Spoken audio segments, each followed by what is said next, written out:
Welcome, Andrew, from doing all this work at the University of South Carolina, chairing all sorts of divisions, education, social science, arts, humanities, and letters. I hope I got all of that right. University of South Carolina, Sumter. Andrew Kunka, welcome to Professor Latinx, and you're going to share with us everything we need to know about autobiographical comics. Well, thanks. That's a tall order, but I'll try. Welcome. And let's kind of, a lot of us started our careers, in literature, the study of literature. And you also started your career, I believe, with a PhD in literary studies from Purdue.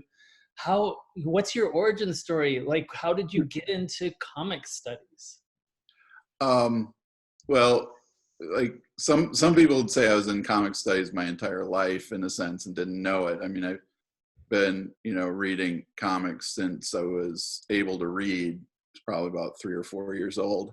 And even in my like early teens was writing letters to comics that had kind of, I don't know, scholarly elements to them. The first letter I had published was in a Justice League of America comic where I was complaining that their annual Justice League Justice Society team-ups had too many repeated characters every year, and I had like done the statistics on who was showing up every year, and I didn't realize that was kind of the seeds of doing comics. But I got an English BA, and even then, was planning on going to graduate school. I had one of my recommenders wrote in his letter of recommendation, Andy was the first guy I knew who was into Mouse, and this was like 1991, and I was given this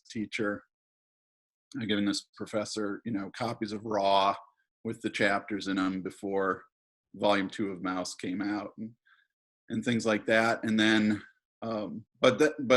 I followed a pretty traditional literary studies path, doing my PhD in 20th century British literature and looking at the narratives of shell shock and First World War literature in England. But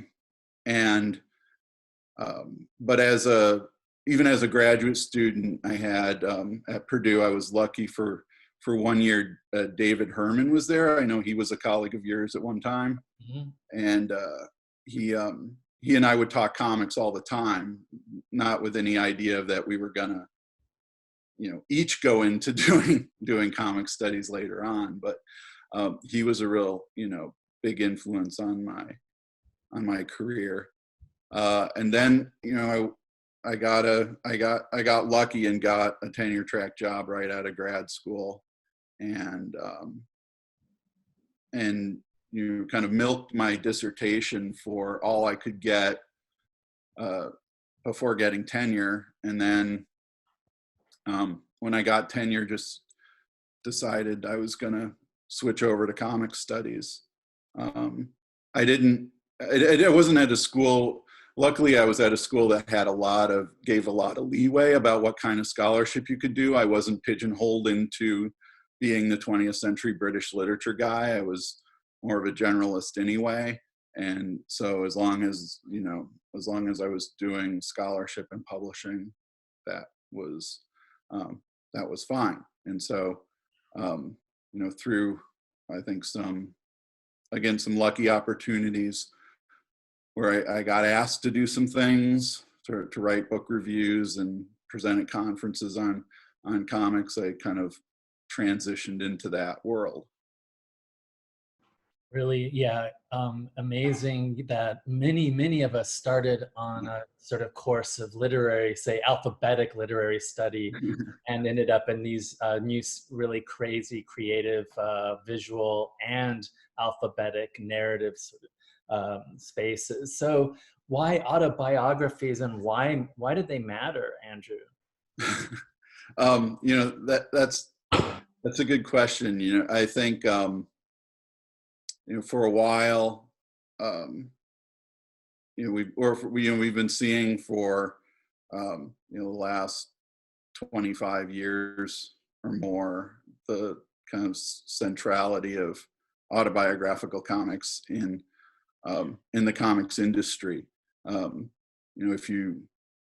If you step outside of the comic shop and the domination of superheroes in that venue and look in classrooms and bookstores and in scholarship, you really see the dominance of autobiographical comics from the trinity of Maus, Fun Home, and Persepolis to Raina Telgemeier's work and the young adult stuff that's coming out from that. But why they matter, I think is a tougher question. I think one of the reasons why they're so kind of popular and they appeal so much is that there's something about comics that lends itself to having readers engage with autobiographical stories. I always kind of try to resist the idea that one medium does something better than another medium, but comics do something different than other media in terms of autobiography. And so the choices that a creator makes regarding artistic style, page layout and panel progression, narrative choices, the relationship of image and text, all require a lot of reader engagement, as a lot of comics scholars have talked about, like Scott McCloud and so on. And so with autobiography, that makes it even more of a connection with readers. And I see that when I teach autobiographical comics, I see students really gravitating towards those particular works. And we also see autobiographical comics showing up in places that people wouldn't necessarily call them autobiographical comics, like the Rage Comics meme, which led millions of people to create their own autobiographical comics, even though they wouldn't necessarily consider themselves autobiographical cartoonists, or stuff like Ali Brosh, Hyperbole and a Half, and Sarah Anderson's Sarah Scribbles. Sarah Scribbles have so many, millions of readers that aren't comics readers, or wouldn't consider themselves comics readers. And so with things like that, and things like, what Raina Telgemeier's doing, it seems like autobiographical comics are going to continue to matter, and I think continue to be important to a lot of readers. I'm really looking forward to that generation of readers who read Smile and Sisters, and were influenced by it. When I ask my students if they know Raina Telgemeier, they often say, I only know it because my younger sister or my younger brother reads it, So I don't think I've seen that generation yet in my classes, but that, and the fact that Raina puts out things like My Smile Diary and Share Your Smile, which really encourages young readers to do their own autobiographical comics. I think we're heading into a world, another generation that's going to be doing amazing things that I'm really looking forward to. Andy, we have right here Alison Bechdel, Satrapi, and Spiegelman, and it's interesting that, gosh, I mean, as far as canon, like, it doesn't get any more like canon, right? I mean, this is right. The staple for many folks in English departments and others that teach comics. So, like, is there something about autobiographical form in comics, or just autobiography generally, that lends itself to kind of entering into spaces of English departments or academic spaces generally? Is there something, I'm just wondering, I mean, people talk about DC and Marvel as like the big two, but like, I mean, Raina Telgemeier is another example. Like Scholastic outperforms DC and Marvel by like a long shot. I mean, there's something about the autobiography and maybe a kind of regional or national, I hate to say national, but like a US kind of impulse, not just to create, but also to consume, right? I don't know. Yeah, I mean, when you ask about like how they enter into like English departments and things like that, I mean, I think that, on one hand, Mouse, Persepolis, Fun Home, and others like that lend themselves to the kind of auteurist impulse that English departments, English teachers want to have. There are very, very few autobiographical comics that are collaborative. Harvey Pekars and Dennis Eichhorn's or something like March are the exceptions. So, you can talk about Alison Bechdel and Art Spiegelman as singular creators the way you can talk about James Joyce or Shakespeare or anything like that. So I think those things lend themselves. I think also, Mouse, Persepolis, and Fun Home all came out at a time when the themes that they raise were popular in English departments and in literary studies, trauma especially. And, Hilary Shute has written about how the comics medium tends to, lend itself very well to depictions of trauma by what it can show and doesn't show, and how the comics page is naturally fragmented like traumatic memory. So there's those things. And, so those three books in particular fit into what a lot of people who weren't doing comics already or didn't have a history of reading or teaching comics, going back any further than 1986 would naturally kind of gravitate towards. I'm curious about, and a lot of people talk about how nobody's writing about Raina Telgemeier, for example, in scholarship. I think people are. I think we're going to be seeing this. But where does her work fit into the kind of things that are the kind of themes and approaches that are popular in literary studies today? I'll be curious to see the stuff that comes out there. Yeah, really, I'm excited as well. I think there's, like you said, there's a little bit of catch up happening, right? And we're going to see that new generation. So you've also dug into the archives and made some discoveries here. Can you share a little bit about this work that you do? Sure. Yeah. I mean, one of the things that kind of I look at throughout, like kind of as a running theme throughout my scholarship, is to kind of think about the kind of accepted narratives or kind of conventional wisdom of comics history and kind of challenge it or ask questions about it.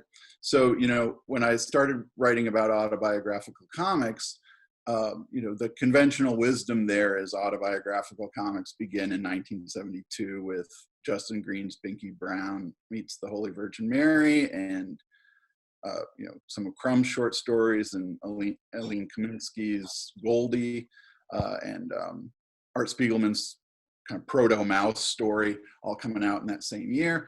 And that's true if you think about autobiographical comics in that confessional mode. They definitely, those underground creators definitely influenced a lot of other people, and there's a clear lineage. Spiegelman says he wouldn't have done Mouse without Justin Green, and Aline Kaminsky says she wouldn't have done her autobiographical comics if she hadn't read Binky Brown. So, but, I thought about kind of, the definition, what makes a comic autobiographical. And you look at something like Binky Brown, and it's, the main character has a different name than Justin Green. There's things visualized in there that are allegorical rather than literal. And so if if a work like that expands our definition of what can be done autobiographically, we can go backwards in time and look for things that qualify in that same way. And in fact, if we go back and through the history of cartooning, there is a long tradition of cartoonists depicting themselves in the comics and interacting with their creations and things like that. So why aren't those autobiographical comics? Craig Yo put out a really good collection of anthology of comics called Comics About Cartoonists a few years ago. And was really eye-opening to me on this level too. So, you can go back to Winsor McKay and Bud Fisher and Milt Gross and a lot of these early 20th century cartoonists and find them doing, depicting themselves in the comics and doing autobiographical stories. And two I really latched onto because I'm kind of fans of this golden age era of comics is the series Enki, which was created by Al Stahl for Quality Comics, and Sheldon Mayer's Scribbly. And, Scribbly is about a boy cartoonist, as a teenager becoming successful in that area, and Mayer had that same experience.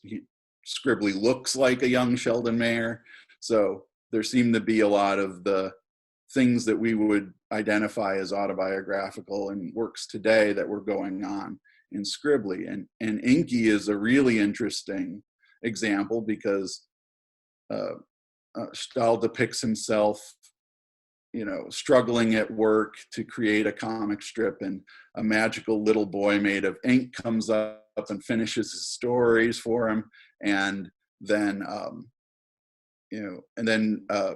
becomes his partner in creating comics. And then other creators pick up that series as well, and depict themselves as working with Enki. And so we kind of go back to that tradition of the way in which cartoonists were depicting themselves in comics, going back to these early comic strips and through stuff in the 1940s. We see a different tradition. It's not the confessional tradition of autobiography, but is instead a tradition that deals with labor issues, with kind of the struggle for artistic expression in an industry that is working on a deadline and is completely profit driven. We see artists struggling with abusive editors and things like that, and so I like to look at, ask the question, what would a tradition of autobiographical comics be if we start there? And there we see a tradition that's dealing with labor practices and those sorts of things. Now there's other scholars now who are also kind of pushing this question about what are the first autobiographical comics, or what are the earliest ones. I know Francesca Lynn is doing really interesting work with finding autobiographical strains and stuff like Torchy Brown. And I think there's a whole world. So kind of taking this assumption, challenging this assumption that autobiographical comics begin in 1972, and kind of working our way backwards and looking for other things gives us, I think, a different view of what that history is. Right, and also, alerts us to different shaping devices, right, that we might not have been kind of tuned into, and how those have evolved. So speaking of archives, do you want to tell us a little bit about, your work also in race and ethnicity in comics? Sure. So this is kind of where I started, and so I've done a few things in this, and I've continued working um, on this subject here and there. But this also came about from a kind of looking at the way, especially racial caricature has been talked about in the history of comics. With a creator like Will Eisner, and the defense of Will Eisner's Ebony White being, well, he's a product of the time, that Eisner even said at one point in one interview when he was challenged about Ebony White, what choice did I have for drawing a black boy at that time? And I thought, when I read that especially, well, there were a lot of choices.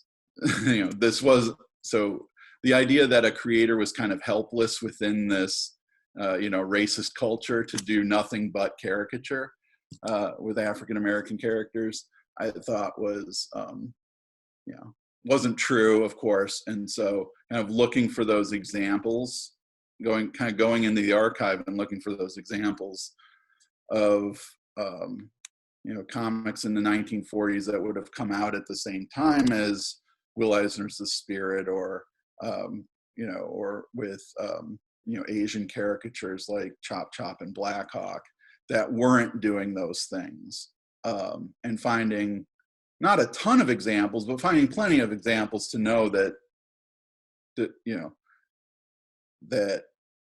to kind of confirm this kind of common sense idea that creators weren't locked into one kind of representation. But then also, one of the things that also intrigued me about Ebony White in particular and Chop Chop was that these are characters that have been around for a long time.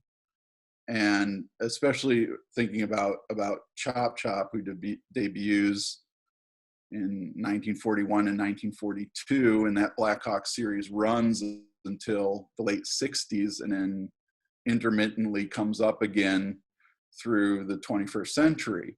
So we've got a character who has, in what other kind of medium or in what other examples do we have a character who has changed like that over time? And so one of the questions I wanted to ask with characters like that, and something similar has happened with Ebony White, though not as consistently, is what have comics kept up with the times, or have they lagged behind?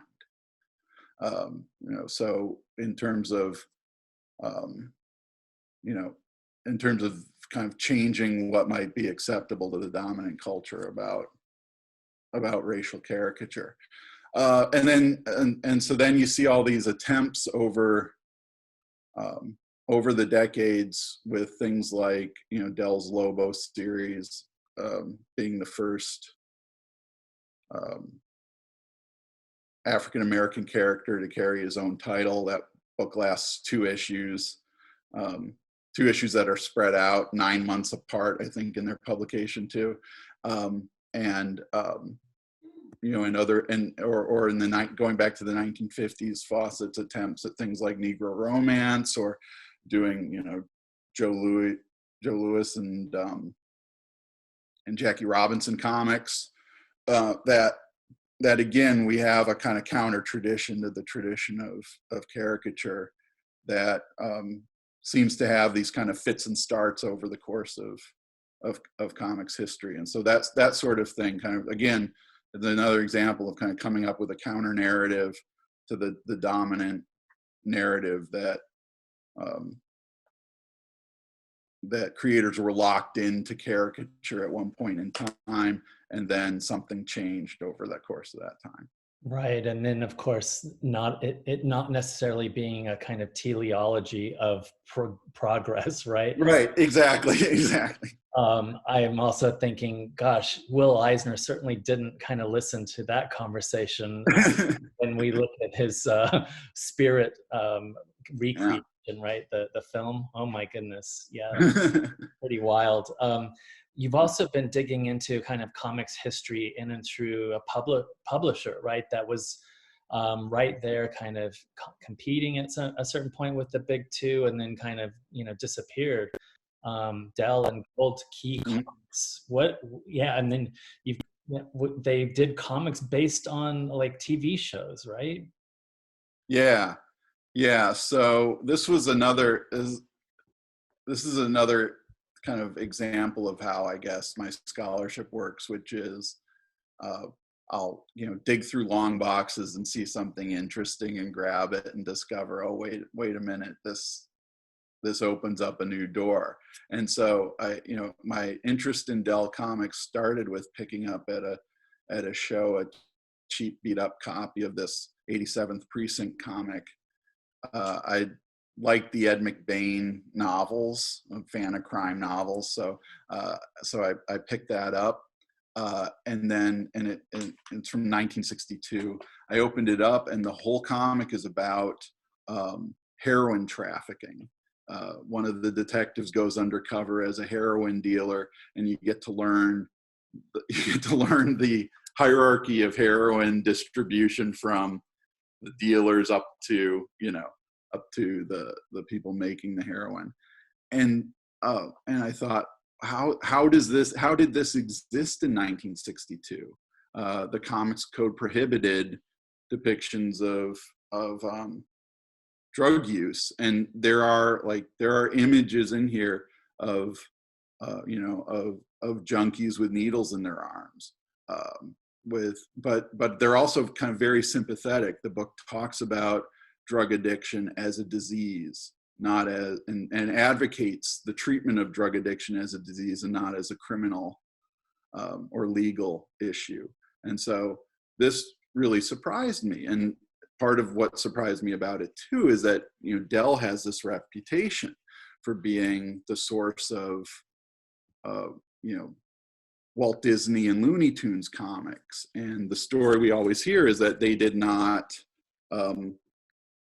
join the Comics Code because they already had a really strict internal code that prevented them from, or that stopped this kind of material from getting through.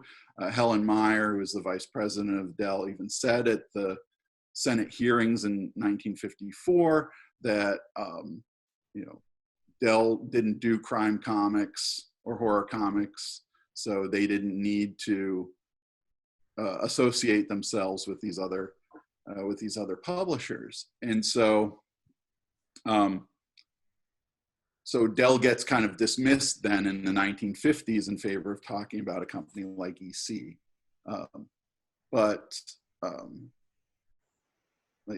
In terms of the dominance in the market, Dell had 11 comics that were selling over 1 million copies in the 1950s. EC's total output in terms of sales didn't equal 1 or 2 Dell Comics sales. So why does EC dominate our discussion of 1950s comics and not Dell? Okay, but something happened, and so then I wondered, is this 87th Precinct comic an anomaly? Is this just this one time that somebody tried to sneak in a drug story under the radar? And it turns out it wasn't. There are a lot of adaptations of crime shows and medical dramas like Ben Casey that dealt with drug use or drug dealing at a time when no other publisher could do that if they were a part of the Comics Code. There's even an issue of Mod Squad that has on its cover like blazing kidnapping and crooked cops, and both kidnapping and crooked and police corruption were forbidden by the Comics Code at that time. It's almost like it's advertising itself to readers as we're doing something that you can't get in other comics. So that raised a question for me of did Dell leverage its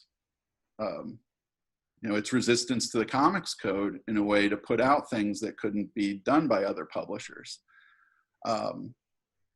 Did Dell also leverage its position as a significant paperback publisher at the time that did publish a lot of, really lurid crime, romance novels and things like that? And was there some kind of synergy between its paperback publishing line and its comic book publishing line for these things? And we do see a lot of that. We see, for example, they published the Mike Shane crime novels, but also did a Mike Shane comic that adapted those novels. And those Mike Shane comics are crazy in terms of what they get away with that no other publisher is doing in 1962. Was Gold Key also getting away with stuff? Yeah. So in 1961, 62, Dell, which had a relationship with a company called Western Publishing, which did all the editorial work and even the printing of the comics that Dell then published. Western split off from Dell and created Gold Key Comics and took with them all of the popular licenses. So they took the Walt Disney comics and the Looney Tunes comics and the Hanna-Barbera comics, leaving Dell with very little. So I think part of what Dell's doing then, one of my speculations is to leverage, to kind of maintain its status in the marketplace, starts in 1962 or so to start leveraging its position as being outside of the Comics Code. But Gold Key is doing the same things too. And they don't sign on to the Comics Code either. Yeah, I noticed Land of the Giants there. The cover there we have kind of prominently featured, a series of characters, and of course, centrally an African American. Yeah. Really interesting. Also, because I don't think a lot of people. No. When they think about U.S. comics, they never think about the photo novel or that history, right? And what you're doing here is really kind of excavating that kind of formal and also kind of archive history. So let me jump us into your teaching.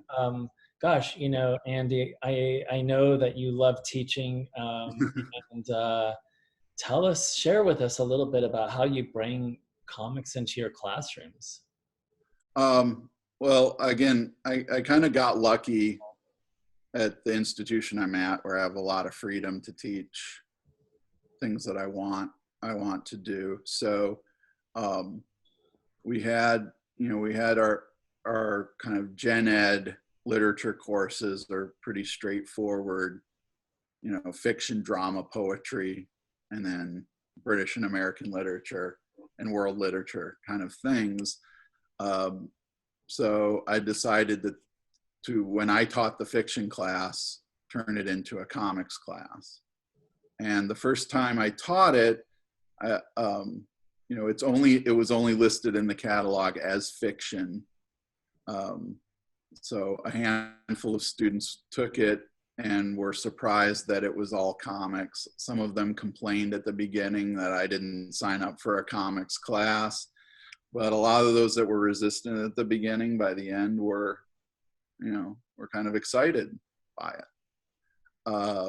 So that class started out with not a lot of students, but something happened. And, the community I teach in Sumter, South Carolina, is a pretty small community. And so one of the things that kind of got back to me was that some of the students who were taking the class at USC Sumter were telling their friends back in high school, hey, you go to USC Sumter, there's a class on comics there. And so this class started to grow, and I started to see, on the first day of class, a front row of students that are wearing their Wolverine and Deadpool and Green Lantern t-shirts as if to kind of announce, you're one of us. and that, that started making me really, really happy and excited to be teaching that class. And then, I'm also lucky to be in the University of South Carolina system with especially with Kiana Whitted being at the main USC campus. And she and others there worked really hard to create, dedicated comics classes. So there's an upper level introduction to comics studies class in the catalog that I now get to teach as well. That also is cross-listed in film and media studies, which is nice too. So so I'm excited by the fact that I get to teach those classes. Now, some of the things I do in the class, I mean, one of the things that I do that I'm really happy about that turned out to work really well is on the first day of class, I bring a stack of comics, and they're usually, I have a huge comic book collection that's ridiculous, and I don't keep track very well of what I have, and so I'm very often buying comics that I already own. So I keep that stack of like doubles, and then on the first day of class, I bring those in, and I give them to students, and I tell them, first of all, this is yours to keep. You get this. This is a free comic, and so they're really excited about that. They start trading them right away. But I say on that first day of class, give me 5 reasons why this is a comic book, or how you know it's a comic book. And then I kind of put them into groups to kind of share what they came up with, and then the groups present, their 4 best or whatever, what they think are their 4 best reasons. And I get really creative answers, like answers like it has staples in it, or it says comic book on the cover, or there's panels, and even things like advertisements or how much it costs or things like that. So they really kind of get some of those things, but I also get the answer of, it has superheroes in it. So that allows me to then talk about the dominance of superheroes as equating comics in a lot of the discourse on comic books and popular culture. Right. So that works really well. The other thing I've started doing is having students make their own comics. Yeah. And I give them, I do 2 assignments with this. And one, I give them each a reprint of a Golden Age comic that has really obscure superheroes in it, not the well-known ones. And I tell them to pick one of those stories and write and create the next story in the series. What comes next?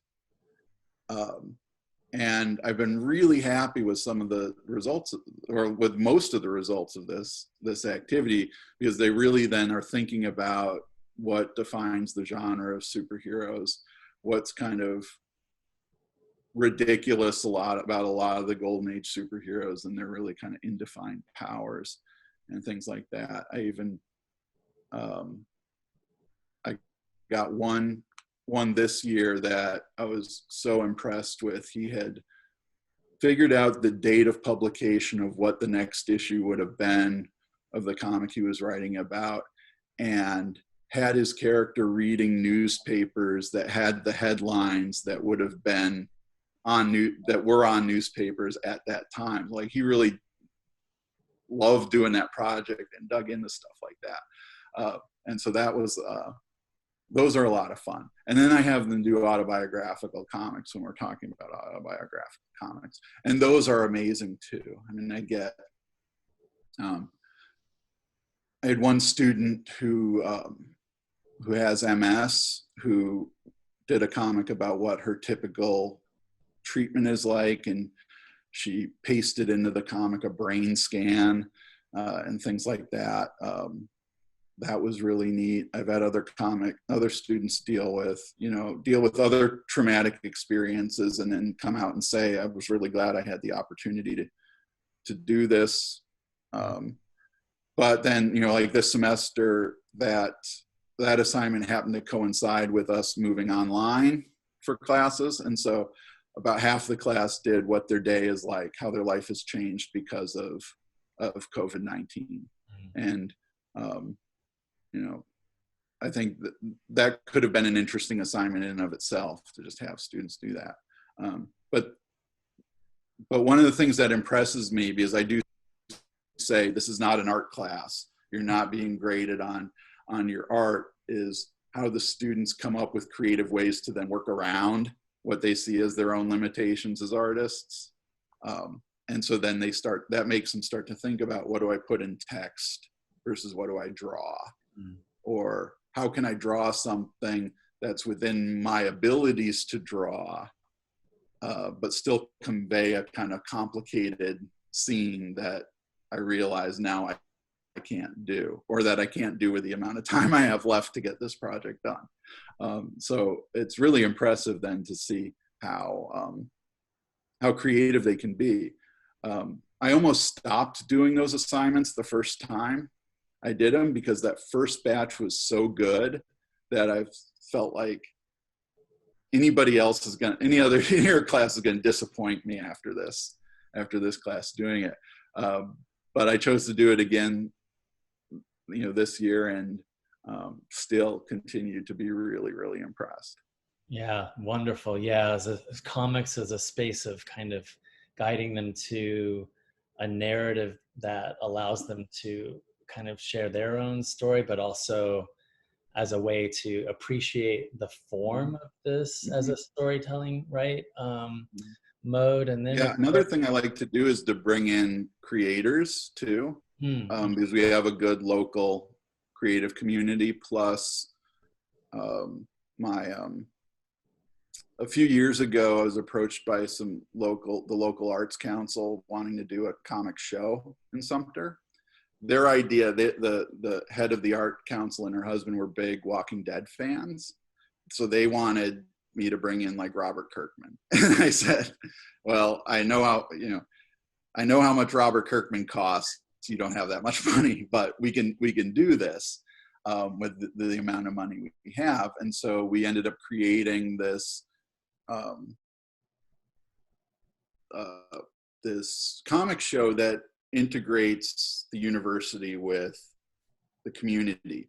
I mean, it's probably overstating it that I like to see it as like a mini CXC, like what you do in Columbus. It's not quite that level, but it's got that same kind of idea of making it a community-wide event. And so usually what I do is then the creators I bring in, I assign their books in my class. So this semester for the autobiographical unit, they read Noah Van Sciver's One Dirty Tree. And I feel really lucky that Noah moved from Columbus to Columbia, South Carolina a couple years ago. So I'm able to tap into him. And then Rachel Lindsay's RX, about her experience with bipolar disorder. Right. And students love them. They love being able to see and talk to the creators. In fact, afterwards, Rachel kind of gave me the heads up. You're going to get, because the students were working on their autobiographical projects at the time. She gave me the heads up and said, look, you're going to get some pretty heavy stuff. The students are coming to me telling me what they're going to be doing. Just be prepared. And she was right. But they were really influenced by her. So getting students to connect with teachers, or excuse me, with creators in that way, it was really great. So important, this living, breathing, growing space for creating and knowledge making, right? Tell us what's exciting to you today in comic studies. Well, and first of all, you got the picture of Howard Cruz there. So I mentioned that I'm, working on a book on Howard Cruz right now for the series that you're editing. And I'm really excited about that. And that came out of my work on autobiographical comics. And, when you asked about ideas for doing something for this series, I immediately thought of, creators I read about in autobiographical comics that I would like to teach and can't, because,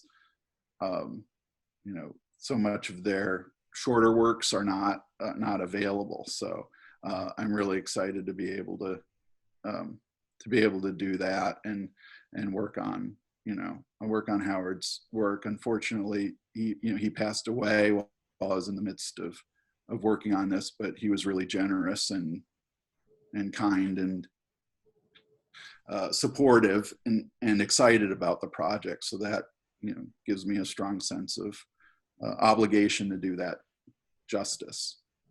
But kind of moving into the study of comics today, I think it's really, in general, it's really exciting, especially to see, to go to a comic studies conference and see the kind of support and camaraderie and so on that is in the field. It's because it's interdisciplinary, and because I think, at one time it was fairly marginalized, people really came together. And so, one of, I don't want to say one of the things that drove me away from 20th century British literature was this, but, in contrast with, say, going to a modernism conference or something like that, which I like doing, and I meet, supportive scholars there as well, was that, like, for example, when I started going to James Joyce conferences, I did feel like there was a barrier of entry a little bit. And on a side note, if comic studies people get kind of labeled as nerds or fans, they have nothing on James Joyce conferences, where there is cosplay, there's James Joyce charades, which goes really, really deep, and most of the couples have their anniversaries on Bloomsday, so you can't get much more fanish than that. But I also think about you just had Bart Beatty on, and one of the works I'm really, really influenced by right now is the greatest comic book of all time, him and Ben Wu's book, that really points in a direction of kind of expanding how we deal with comics, and trying to maybe get us away from the auteurist and canonical approach to comics, and look at things like for me, like Dell and Gold Key Comics, which those comics are not good. Like, they're not even necessarily fun to read, but because they're doing different things than we would normally see, and I didn't even get into like how they deal with race and diversity and other things that I'm also writing about. That idea that there's such a kind of democratic approach to comics emerging, that is open to such a wide variety of different things. It's hard to keep up with, but it's really energizing. And I feel especially energized and inspired by the kind of graduate students and early career scholars who are also doing such amazing work, and are really, again, supportive of each other. I don't know, I feel like when I started doing comic studies, about 10 or so years ago, I felt welcomed in. I didn't feel like, I shouldn't be there. Mm-hmm. Yeah. But also the generosity of a lot of people in comic studies, and I'd include you very much in that, but my good friend, Derek Royal, who passed away recently, gave me a lot of opportunities, and others have given me opportunities. And I feel an obligation to pay those things forward, to try to be supportive and open to, younger scholars working in this as well. Um, Gosh, so much that you shared with us, Andy, and you're chairing all these divisions over there, teaching online. You're actually in charge now of the online learning spaces over at your university. So thank you Yeah, for. there's another division chair. I should give her credit for that. I'm not doing this solo. There's a second division chair that's Okay. also, we're also working together Still a really lot well. of still a lot of work, and thank you for sort of unzipping your brain and sharing with us your journey and the importance of autobiographical comics, but also kind of comics in the sort of margins and the spaces, the underrepresented archives, right? And the importance of going back and sort of looking at those spaces as creative and also sort of spaces of enriched knowledge making. So thank you, Andy, for joining me here today. Thanks.